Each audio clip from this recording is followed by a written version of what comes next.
शहर के जाने माने रईस हीराचंद और उनकी पत्नी सुजाता की चमचमाती महंगी कार बंगाल की एक पुरानी बस्ती की सुनसान गली में एक बेरौनक से पुराने मकान के बाहर आकर रुकती है। सुजाता, ये तुम मुझे किस जगह लेकर आई हो? ये तो कोई गरीबों की बस्ती लगती है। यहाँ ऐसा क्या है? हीराचंद के कुछ भी समझ में नहीं आ रहा था कि सुजाता उसे ऐसी अजीब सी जगह क्यों लाई है, जिस मकान में दिन में भी अंधेरा दिख रहा था और धुआं उठ रहा था।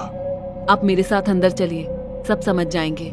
यहाँ हमारी हर समस्या का समाधान मिलेगा। सुजाता और हीराचंद आशंकित कदमों से उस मकान में दाखिल होते हैं।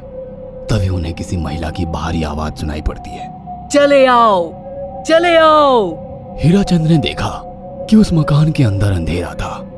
अचानक हीराचंद की निगाह एक कमरे की ओर पड़ी, जिसके अंदर हल्की हल्की सी रोशनी आ रही थी और उस कमरे के अंदर से धुआं उठ रहा था। शायद उस कमरे के अंदर आग जल रही थी।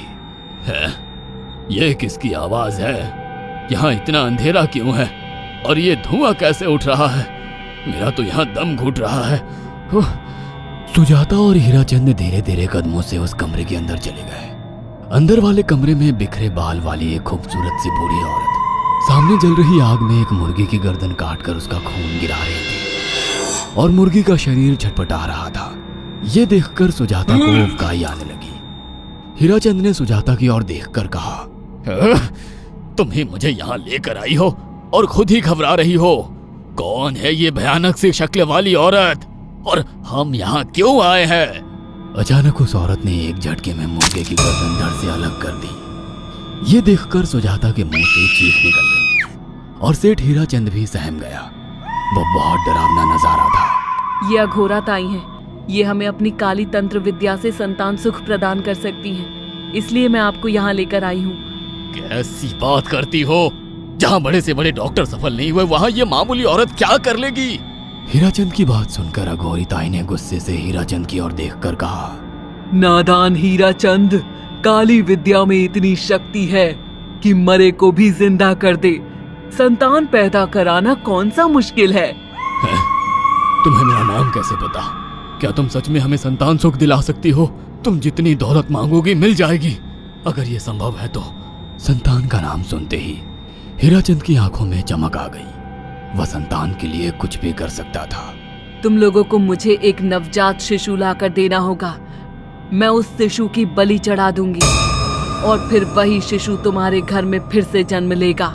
नवजात शिशु की बलि का नाम सुनते ही सुजाता और हरिचंद डर के मारे सिहर गए, पर उनकी आंखों में उनकी संतान का सपना ज्यादा बड़ा था।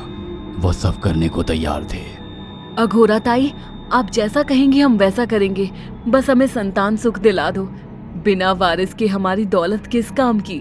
संतान सुख के लिए अंधे हो चुके सुजाता और हरिचंद अपनी नौकरानी शीला से एक नवजात बच्ची चोरी करवा के अघोरी ताई को दे देते हैं।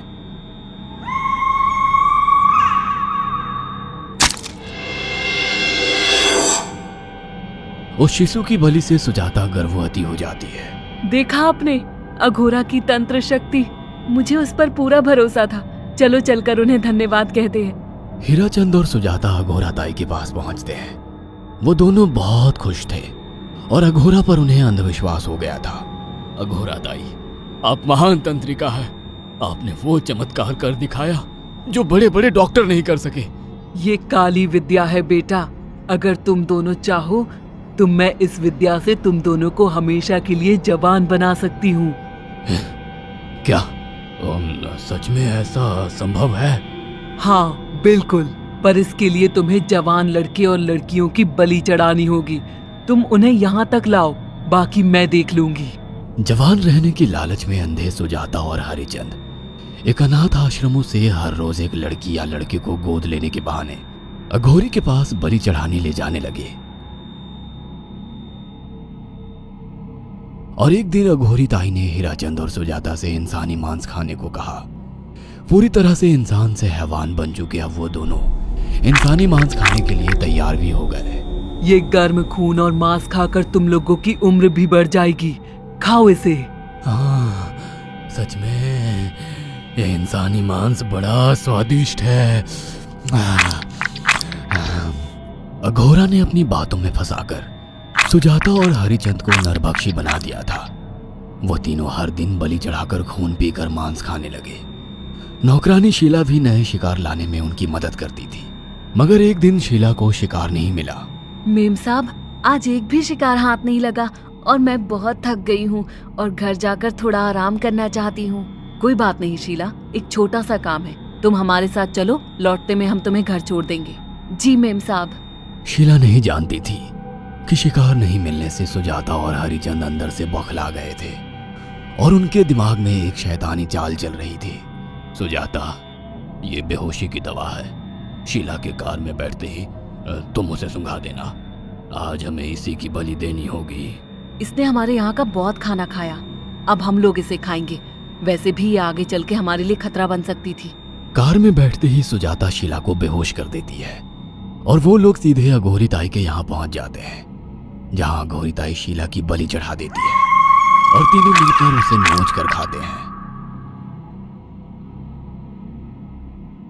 अघोरी ताई, हमको बलि चढ़ाते हुए पूरा 1 साल हो गया है। हमारा बेटा भी साल भर का हो चुका है। अब और कितनी बलि देनी होगी? बस एक आखिरी क्रिया और बची है, उसके बाद तुम दोनों हमेशा के लिए जवान हो जाओगे।